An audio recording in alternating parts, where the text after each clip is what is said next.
everybody, I'm Smokin Joe with Smokin Joe Nation. Today I am joined with District 5's school board member, Gwyn Gittens. She's a Lee County resident since 2003. She's got 13 years of teaching experience spanning all levels of education. Uh, she is the current board member presiding over District 5.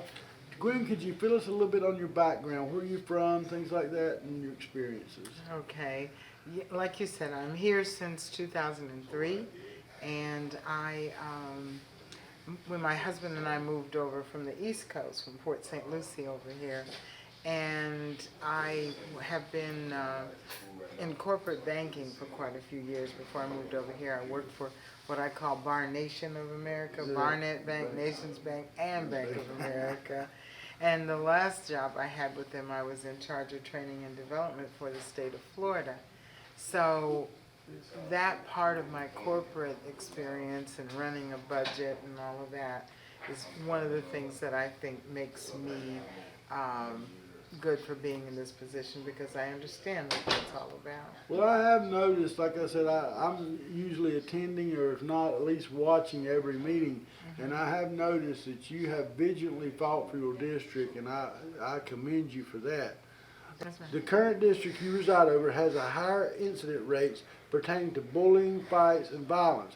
What do you think is the root cause that's contributing factor to this in your district? I personally feel, after having taught at all levels and seen what it's like, and it was prior to COVID and things are a little bit different now, but we have, for example, one school that's a middle school has 90% level ones. And what that means is level 1, 2, 3, 4, and 5 are your academic levels. Are you on target to move to the next grade? And if you're on level 1, you probably are in remedial reading and math and all those types of things. And you're behind other students that are your age.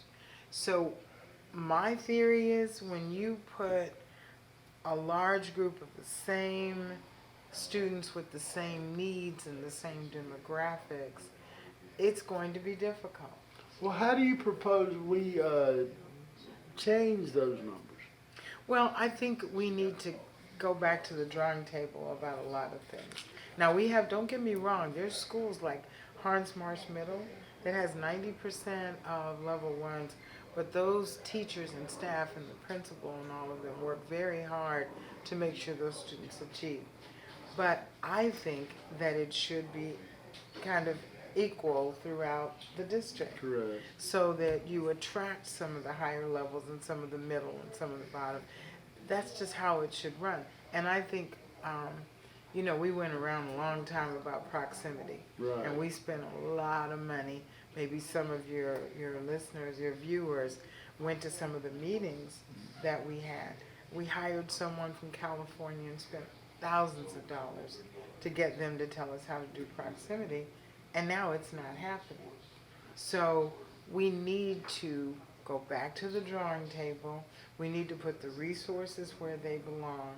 If we were to pay extra stipends for teachers that work in the East Zone, because it is a hard to serve zone. Oh, I totally agree, and I do think that the teachers are very underpaid in this district, in all the districts here locally, And especially ours. Well, also in District 5, the students have very poor results academically. What do you think is the biggest contributing factor to this? When you peel away all the layers of the onion, if you have child A over here whose family has two parents, both working, both educated, and all of that family background of education in college, and family may be 2 or 3 people in the family. You over here in District 5, and your average is 3 or 4 children, single parent, renting a home. These have a home they own. The demographics and the socioeconomics is different. Right. I'll tell you one story that I will never forget as a teacher.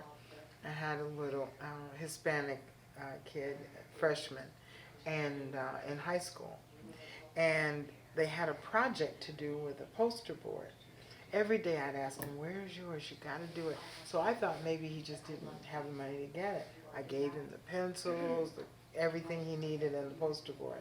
Comes back the next day, he still doesn't have it. I said, well, what's wrong? And he looked at me and said, well, miss, I don't have anywhere to do it at home. There were so many people that lived there. There was not a space that he could roll out a poster board. So I said, look, stay after school and we'll do it here. Well, do you have any ideas how you think we can implement change in this situation with the academics of these students? Back when, and a lot of people didn't necessarily like the other superintendents, but when Dr. Burke was here, I was teaching at the time. And one of the things that he did was for each zone, like east, west, and south, there was a executive or a deputy superintendent that was over that area. To me, that is one of the answers, because the things that I see, because I'm out here, and I take them to a central place in the district office, and they go, yeah, we'll get to it. But if you have someone assigned to the East Zone and District 5, and it's their job and responsibility to make sure that the achievement goes And you're up. right, you got a tough district. That's a big district and it's a tough district. I totally agree with that. Now, I got a question. You come out and you were opposed to the Performing Arts Theater scheduled to be built at Veterans Park School. Why was that? I was opposed to it because we still have 70–80% of all of the portable classrooms in Lee County. Well, they've had Are in portables here in this District 5. district since I was a kid. That's what I'm saying. You know, they did a story on one of the news stations about this, and they found someone whose grandchildren were going to school in the same portables that they went to. Yeah, ain't that amazing? So portables are meant to be temporary. Correct. Okay? Their lifespan is supposed to be 20 years. And yet, we have some that are expiring that 20 years this year and last year. And we're crazy. still using them. So I just don't, and so the reason I was against it is, I love the arts. And like I told them, I would be the first one to buy season tickets to anything they would have. But not while over here at this school and here at this school, you've got 20 portables out back. You've got classes that teaching math and science, and you've got 20 and 30 kids in them. Something's wrong with that picture. Oh, I agree. Priorities. I agree. First things first. Well, you attended the Stereo Candid School Board Forum last night. Yes. Another candidate made the statement that the only reason they stopped building the 4A school were due to increases in homes. Is any part of that comment that the candidate made you feel factual? Slightly. Slightly, because we did see the report that a lot of the homes that are being built along the Alico Road and Corkscrew Corridor, the further out you go, the more expensive they get. And the ratio is that the higher the cost of the home, the less children. The lower the cost of the home, the more children. So as you go further out, you get less children. You know, $1 million and $2 million homes are not going to have as many children. So that is part of the fact. But the issue was this. They were going to build the school in this area off of Estero. There are 4 schools surrounding it. One of those schools is San Carlos Park. San Carlos Park had 70% occupancy of students. What they were doing was, students that could and should have gone to San Carlos, where they were allowing their parents to drive them over to Pine Woods and over to Estero Middle and Estero Elementary. So these numbers were going up, and this number was going down. So I said that in 2019, and they ignored me. I kept saying it, a 6-1 vote every time they brought it up, and I told them. Well, I do notice that it's usually, I don't care what you or one of the other candidates bring up, it seems like that the rest of them will always overvote you. And I've noticed that several times. How do you feel about term limits? Oh, I totally believe in it. If you put me in this last time, I'm done in 4 years. And the reason I think that there should be term limits, our world changes. We were talking about computers earlier and how every year everything is changing. And if we keep the same people with the same ideas, I mean, even mine, I'm not even talking about anybody else's. You keep the same, you keep getting the same. So we need to shift it up. We need to get some people in there that have different ideas. This whole idea of the Performing Arts Center at Veterans Park, that was brought up from the board back in 2016-17. And you know how I know? Because when I was running for office in 2018, the incumbent, that was what she constantly talked about as her claim to fame, that they were going to put a black box theater at Veterans Park. And I said, that was in 2018. How have things changed so much with COVID and everything else? And you still want to do this when we've got these other issues that are not taken care of. Right, correct. So, Well, now, how do you feel about the superintendent being an elected position? here's what I feel about that. I know how difficult it was for us to go through all this process and interview and screen and all of that, a superintendent. An elected superintendent, you won't have that. You won't have the community, forums and all of that and input.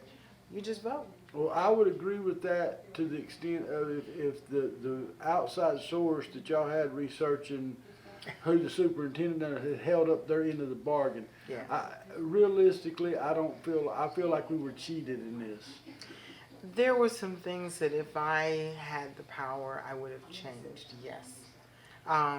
However, the difference is that even the last group of people that we had to choose from were professional. They had the skills, they had the experience. An elected official you could do it. If you got enough votes, you could be superintendent. Right. Well, and I'll tell you, and Bernier was not my first choice out of the three you picked. And what blew my mind is I'd like to have a fly on the wall that made the man that really wanted to be here dropped out. And I know that there's something behind that. And you don't have to comment because I know. I don't know. I wish I knew. There had to be something because he wanted this job. He wanted to move to Florida. Right. And and it wasn't no. But anyway, we'll. I think in this whole process, and all the things that we talk about, transparency and communication I agree. is one of the main issues with this district. I've told them this before, if you make this decision and you do not explain it detail by detail in a simplistic way to everybody, they're going to make up the details. Well, I told you before, off camera, I told you that the common people is who I advocate for. Exactly. It all becomes jargon because you pack so much into these little meetings, these action meetings, and then, there's no real recourse for the taxpayers or the parents because what y'all decide is decided. And But it's already decided, Oh, Joe, before it even comes to us. Right. When the situation at Veterans Park, the students were at the Lambs building, the old building. They told us we're going to build a new middle school, 1,450 seats.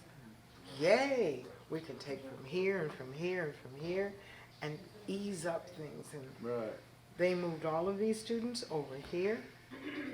We did not get an opportunity as a district, as a community, to name that school.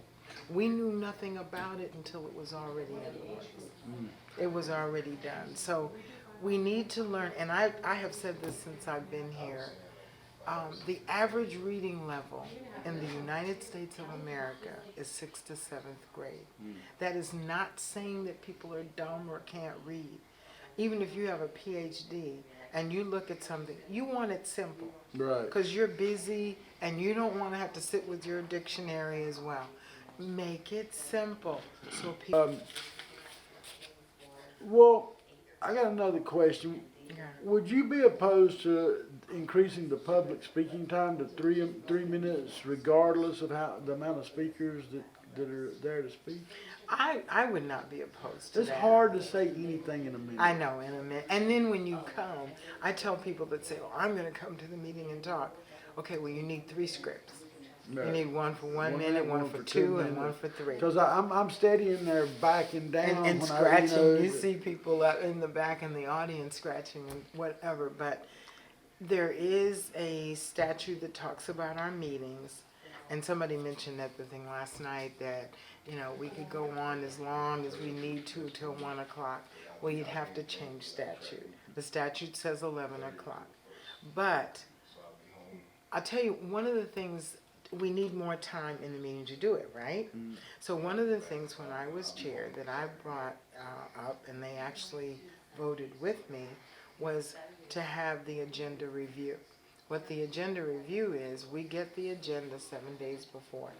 We go through and read everything and come up with our questions. And then on Monday at the workshop, we go through those questions. Staff is in the audience, they answer our questions. It has cut out so much time at the meetings because before, it was just all out war. Right. Well, I don't think this or what. We hashed that out the day before. And that's one of the things that I instituted when I was chair. And I think there's other things. I think the action meeting should be listening to the community, recognizing students and staff that have done wonderful things, and vote on the things that we already talked about. Just yes or no. Right.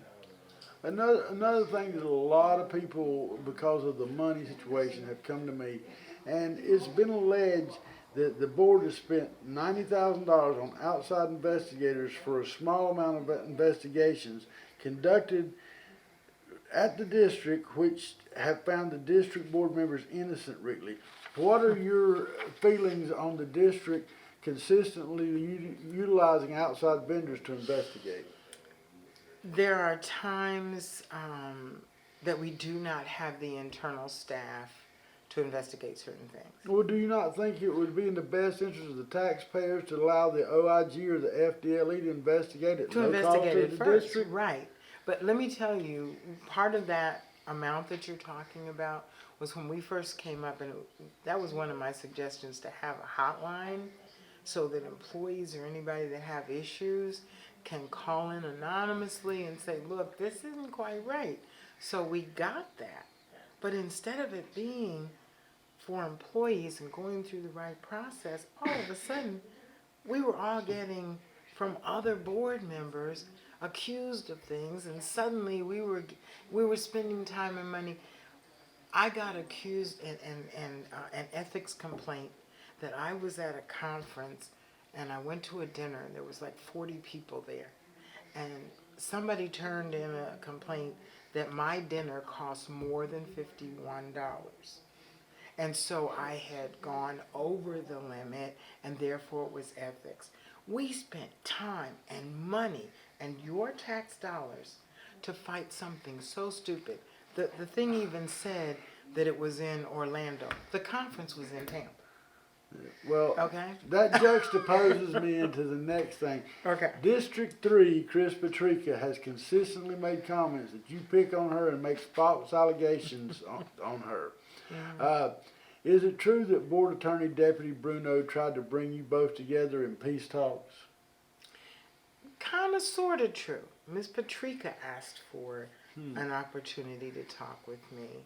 Because of Sunshine Law, we can't just sit down in an office and talk. Right. So on 2 or 3 different occasions, she did ask the attorney to sit in so that, basically, so she could talk to me.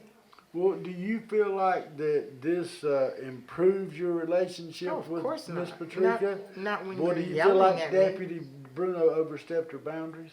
No, it was fine to ask her to sit in. Mm-hmm. I'll just tell you, one of the times I just got up because I was being screamed and yelled at, and I said, okay, I'm out, see ya. And I got up and walked out. I will never do it again. No. I will never agree. 3 times it was tried, but my feelings and my side of it were really not even addressed. Well, now you've been heard asking questions to the superintendent since he assumed the position in June 2021 of the following schools: Veterans Park, Lehigh Middle School, and the Innovation School. Why has it taken over a year for this request of information, and have you received it? Veterans Park, we find out when you guys find out. We didn't know that they were moving things around and using our brand new school that was to alleviate our overcrowding, just so they would have space at Veterans Park to put in their Performing Arts Center. The Innovation School, I have fought and fought and fought. You know, the Innovation School, first of all, was supposed to be in Bonita, near Estero High School. Then they switched and they wanted it at Estero, at that quadruple A.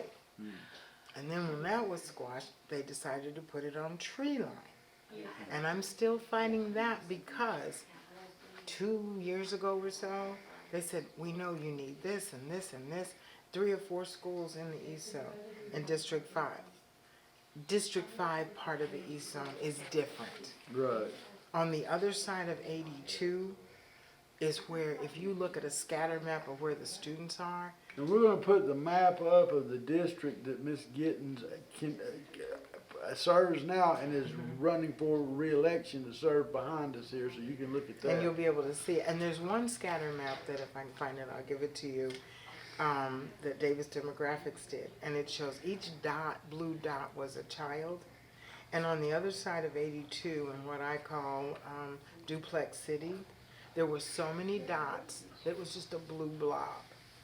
And I'm saying, okay, this is where the children are. Why are you building on the other side on Tree Line? And they said, oh, but these kids will be able to go. I said, no, they won't.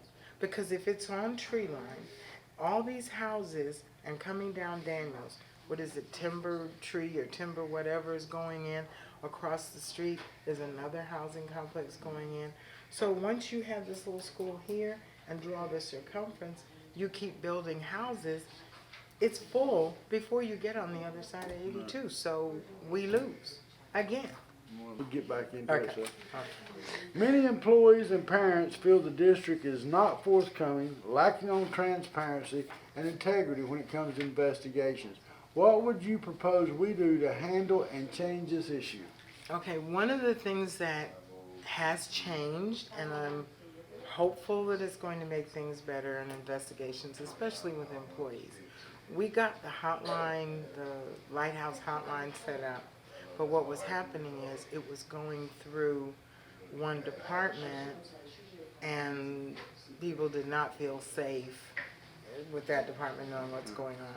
So it has been changed, to the credit of the district. When a hotline issue comes in of waste, fraud, or abuse, it goes first of all to our legal team, all the lawyers, and they look at it and decide if it is a waste, fraud, or abuse. If it's one of those 3 things, it goes directly to our board auditor, and they investigate it, as opposed to going through HR, then through legal, then whatever. And I think that's going to make it a little bit better. Yeah, we'll have to wait and see where that pans out. We will. It's been mentioned both publicly and privately that one board member runs this district. How are you going to prevent this from happening with this new superintendent? Well, actually, that's something that keeps me up at night. And I'll just be honest. Do you feel that Do you feel that one board member monopolizes the decision of the district? That's fine. But all I will say though, go back and watch the meetings. Oh, we do. You know, if you watch the meetings, I don't have to give you that answer. Right. All right. Well, I'm doing this more for the general public. And that's great. And you know, I'm going to tell you, and this is my honest feelings about this, and I'm guilty of this. Before all the commotion started and it started affecting me, there you go. I was oblivious to any of you. You know what? It didn't matter. But I was wrong. Well, that was my fault. and the thing about it is, since I've been on the board, and especially when I was the chair, I kept saying, we got to get the public's opinion. We got to get everybody's opinion. Before you make a decision what you're going to do, you've got to find out what everybody feels. We're not always going to make everybody happy. We're not always going to answer the way you want us to answer. Well, I think one of the biggest problems with parents, and I talk to, and me as well, we come up and we address our grievances, how we feel, and the majority of the board's looking down at their screen. They're not even seeing our body language. You got us at the very back of the room. We while need y'all to up on get the you back desk. up front. We And- really need to get you back. And most parents are going up there and they leave feeling like I've just wasted My time. my time. And my gas that's $4 or something a And gallon. it's people like So- me, I drive 45 minutes each way. Well, here's the thing. When I was the chair, I was looking down because I was writing down something that everybody said. And every single, if there was 30 people, I would say something about 30 people. I got flack for that. I'm sure. About we need to move on. This is a business meeting. Yes, it's a business meeting, but it's a community meeting for all of the people that are out there. Well, I did notice, and like I said, not just trying to just keep on this. District 3, anytime she don't hear something she wants to hear, she gets up and walks out. It's, See, I'm not sure about that too because I've noticed, and people have said to me, you know, why do certain board members just continue to get up and walk out? And I seen her walk flat into the door. It didn't open with her key card, and she went face first into the door. I hope you got I this didn't. out. I didn't. I'm just saying. I mean, I've seen it. I mean, she got a, and I tell you, it was with the vendor Fresh Air Solutions. When that happened, it upset her because that's somebody that's in her realm of people she runs with. Well, and the thing about it is, it bothers me to see, what if all 7 of us decided to get up and walk over to the superintendent, walk over to the attorney, walk over here? It would be chaos. Oh yeah.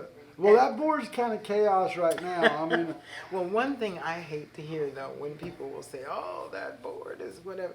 No, please specify individuals. Okay. we try to, but it's the majority. That's the problem. And I'm not talking about you in particular. I'm talking about. I can sit down with you and go over stuff that I have not put out because I felt like it was just too mean about certain board members that I haven't spoken on, that I feel like are doing an inadequate job, and I feel like they're in there for, in their mind, for a prosperity. What are sake. the reasons that we're there? And I've had people ask me, "Why do you do this?" And I say, you know, sometimes I ask myself that. Why would I sit there and be told by the superintendent to stay in your lane and stop asking questions, and you didn't vote for the half-cent tax and it was for your district, and, you know, on and on and on. You'll notice if you watch the meetings that I have developed a method of speaking to them. Right. And one of the things I do is when it gets really hot and heavy and I ask to speak, if they call on me, because sometimes they don't, I will take a deep breath and I will pause and I will write on my paper, let the words of my mouth. When I'm taking that breath, that's what I'm doing, is writing that down and praying, Lord, don't let this side of me come out. Well, that's Let why I this normally, side of me when come I do my show from my studio, I don't script nothing. But Right. when I go to speak at that school board, I script it because I want my point to come across, and I don't want to slip up and say something that somebody would find offensive. like or, some of our board members. yes.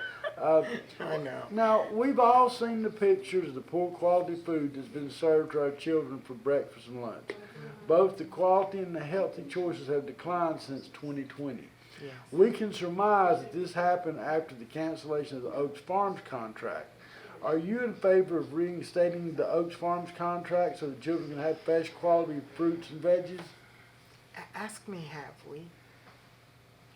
No, you haven't, I know. You've only getting favors because of the DOD. So are we, have you reinstated the Oaks Farm contract? That would be public record, and what I would do is to ask for public record of that and from our attorney. Okay, all right. Okay, let's move on to this. And you know, the whole thing, again, it was communication with that 35 million that everybody keeps saying, oh, we would have saved this. That is for a different category of food. It is not for the food that we get from, or got from Oaks Farm. From Oaks Farm, yes. Well, okay, we'll have to go back on that. I didn't mean to. Well, and I really, there's only so much I can say because it is a legal case right now, and we kind of have a gag order about talking about Understandable. that case. Okay, now, after talking about these contracts and things, expenditures into the millions have been exhausted fighting parents, employees, and vendors of the school district. Would it not be in the best interest of the public, students, employees, and vendors to correct and mediate any wrongdoing of the district instead of fighting against the community all the time? Of course, I definitely feel that way. One of the things that you didn't know about me is that when I was on the East Coast, I was a certified Supreme Court mediator, and I worked in the courts, in family court. Believe it or not. Did you? In family courts, and you would get into a room with some families and know we got this much of a chance. You get into a room to mediate some, and you just know going in, these people are not going to budge. And we've got to get enough of that 7 to understand we need to work together. We need to come up with something that is feasible for everybody, not just for this group, or not just for this group. And we're not going to make everybody happy all the time, but somewhere in the middle. I always talk about, if you've been at meetings, you heard me talk about the Venn diagram. This is the way I see it, the way you see it, and somewhere in that middle is the way it really is, and how we can make it work for children, because that's what we seem to forget. It's about children. In 2020, the district spent over $4 million with the Henderson Law Firm alone. This does not include the other attorney firms that have reaped rewards from this district. Do you know how much we spend each year on legal fees? We are supposed to be getting a report every so many months. I really can't tell you the number right now. I just know it's too much. Oh, extreme. But see, here's the thing. It's just like, and I'll shift really quickly. An example is a technical center. We are working class in District 5. We're working, hard-working people. Big families, working folk, okay? Students coming out of school out here, some are going to go to college and come back and be the doctors and lawyers and all of that we need. But many of them need a working knowledge of something so they can raise a family and have a trade. 38% of the enrollment at Fort Myers Tech is from District 5. Yep. And couple that with 25% of your income, if you live in District 5, 25% of your income is spent on transportation. Well, and I'm going to tell you, this is something that I would pose to the board and ask why don't we invest more time in organizations like 4-H and things where we teach children. We got children out there and they're watching animals procreate. We're watching animals have And it's babies. what they They're do. learning to grow vegetables. They're learning all these things that as a farmer, I know many of farmers that would gladly help out with that if they want to do that. Why don't we invest in them learning more about nurturing life instead of having all these kids out here shooting each other and taking lives? Well, and I'll get to the shooting each other in a second. We have a piece of property on Joel just before 80, Tuckahoe property. Right. It was there before I came on, and it's still there. It's still sitting there, just growing weeds. And Where that property is located, Hendry County's a few miles away, Charlotte County's a few miles away, all of the East Zone District 5, you could easily have a technical center there, and you would draw from all of these areas, and it would take care of itself. But I don't understand why they take so long. I was told when I first got on, oh yeah, we're gonna build a technical center in the East. It's on the 5-year plan. The next year, I looked on the budget, it was on the 10-year plan. The next year, it wasn't even there. So I keep saying, why can't we do this? And then you wonder why I get upset about a performing arts center. No. How many of those students are going to go into the performing arts to make money to raise their family? And if we had a technical center, at one point, the land right across the street from ours, the county had it, and it was supposed to be some ecological park or whatever, which would have been right across from us. I went to the Cape Technical Center a few years ago, and they have animal husbandry and veterinary services. Who goes?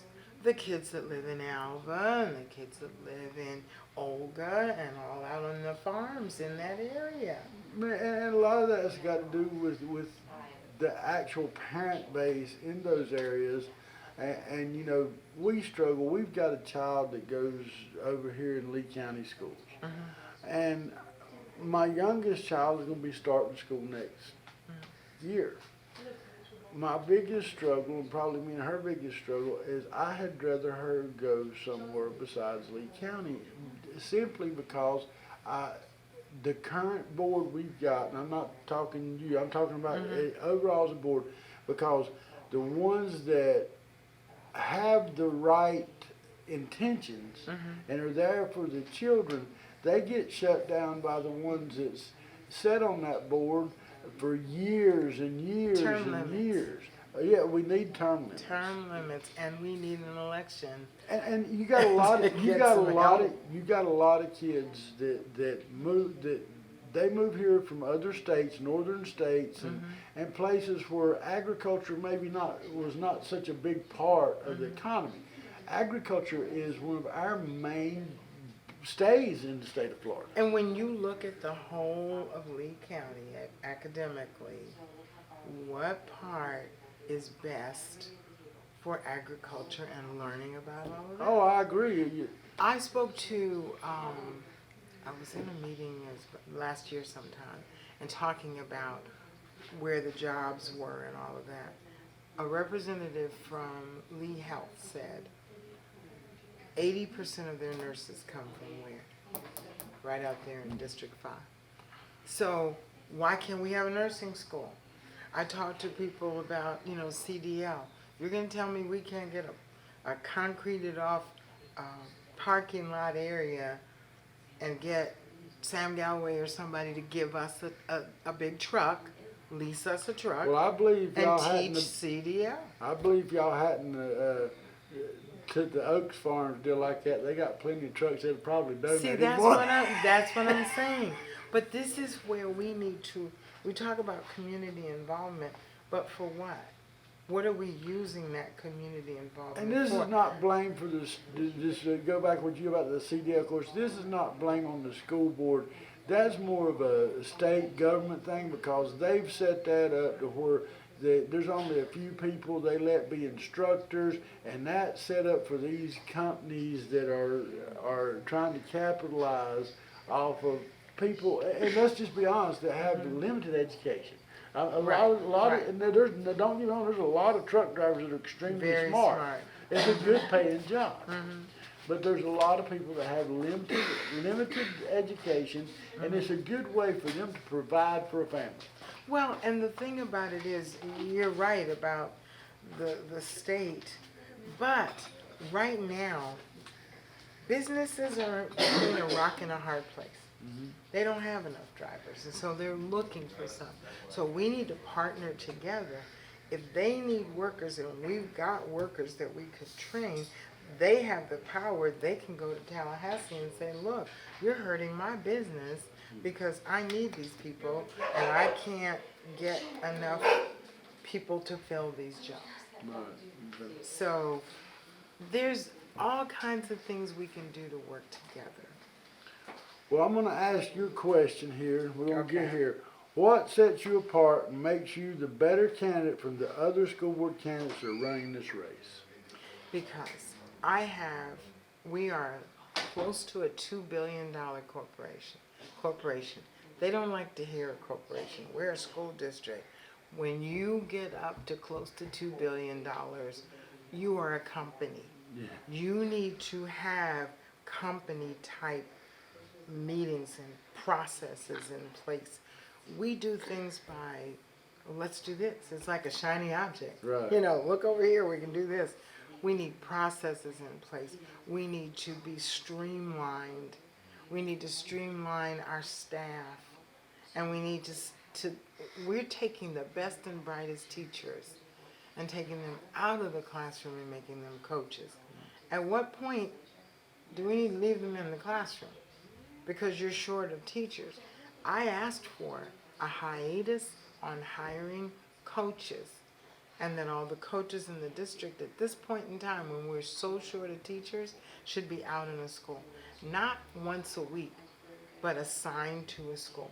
And they can have an office in one of the rooms and do their own work a couple of days, but if you need a teacher, then they're there. I have gone out and subbed. I do it all the time. Right. And I go into a school and say, okay, where do you need me? Just covering one class may save a teacher that hasn't had a planning in 3 weeks because they had to cover classes.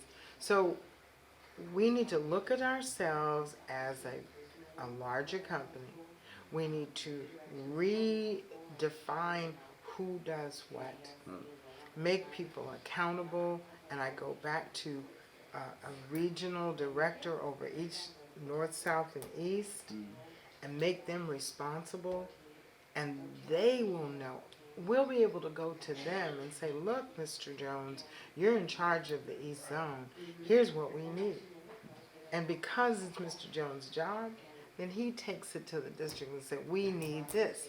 But right now, it's me, board member, up there trying to say and asking you guys to help. And the one thing I would say as well, the community, you hear me talk about what it is we need. And there are some people like Smokin Joe here and others that come to the board meetings. Others of you cannot because of work and all of that.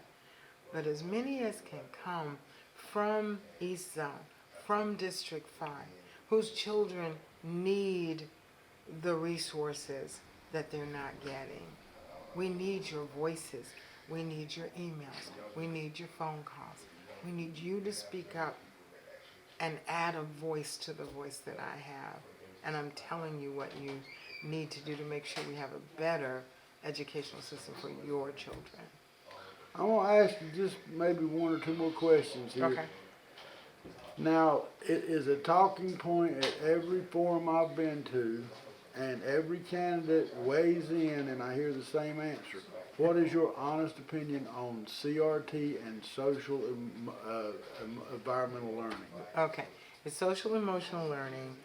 And first of all, I do not believe, someone called me the other day and told me what the definition of CRT was. And it was basically that painting white people as the opposition and that black or brown people were trying to take away capitalism and take away things from the white people. And white people are bad and black people are what. Just stop. No, I agree. Okay? I don't, and here's what I told them. I don't want your house. I want my house. I don't want your job. I want my own job. I don't want your car or your whatever. I want my own. I want to be able to say this is mine. Right. Just as much as you want to say this is yours. That's what it's about. And if there are things that are hindering that, then we need to work on it. But we need to, your point of view, my point of view, how can we get along and fix it? And that's the thing, we've got to find a common ground, and a lot of parents feel like that they're, when they say anything, it's on deaf ears because it's going to be whatever the board decides regardless. And the many people that come, and I've heard this small fringe of people. There's a few people that show up. That ain't a few people that's concerned about this. There's tons of people. There's a lot that of people underlying, which is why I said everybody can't come, but everybody can write an email. Right. And everybody can make a phone call. But here's the thing. And me and you both know one thing though. The people on, in that your district, and people that are working their butts off to make ends, they ain't got time to write an email. They ain't even thinking about that. They're thinking And they about how don't they're gonna have eat. time or to come to a meeting.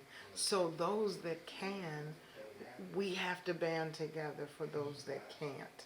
And this is why one of the things I do, a town hall on Facebook, and now it's on Facebook and YouTube and all that at the same time, on Thursday evenings. Please join in. Ask your questions. Listen. Learn about what's going on. Well, tell everybody where they can find you on Facebook and how they can contact you. Okay, so my Facebook Live is at Gwynetta, Gwynetta, S. Gittens, every Thursday from 7 to 8. And unless I have some event I have to go to, and I'll take you with me because I go live there. And I am running for office. The reason I'm running again is because I woke up one morning deciding, do I do this again? And the scripture that came to mind was, I fought a good fight, I finished my course, and I've kept the faith. And I wrote those three things down. I fought a good fight, and I've kept the faith, but I have not finished my course. There is more to be done, and I have to be the voice for those people that you were talking about. My other, you can email me at votegwyn@gmail, or you can go to votegittens.com. It'll take you to my Facebook, my YouTube, Instagram, however you want to find me. But just find me. I will go anywhere, talk to anybody.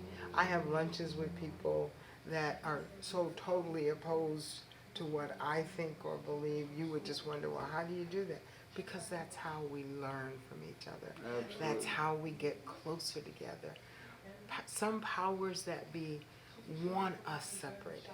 They want us divided. But I often say about communication, if I'm going to sit down and talk to you, we got to find one thing in the beginning that we agree on. If we come to the table, first of all, talking about what we don't agree on, it's just going to get further and further apart. But if we have one nugget, we know that children are valuable. Their education is valuable. And it's our job as adults to make sure that happens. That's a starting point. Now, we may get over here with something and over here, but we can always go back to where we agree. Well, folks, I want to thank Miss Gittens for coming on the show today. I also want to thank International Marble, who has let us use the facility to do this podcast. I have said in every show I've done on school board, this is the most important race to watch because this is the future of our young adults. Please check out all the candidates. Miss Gittens is in District 5, and I will say that she has been an outspoken ambassador for her district since she's been elected. Gwyn, I wish you the best of luck in this race, and I hope that we'll talk again soon. Thank you so much Thank for you for having coming me on. on. Thank you. I'm Smokin Joe and Smokin Joe Nation. We love you, Florida. Thank you, Gwyn. That was very good. I hope you.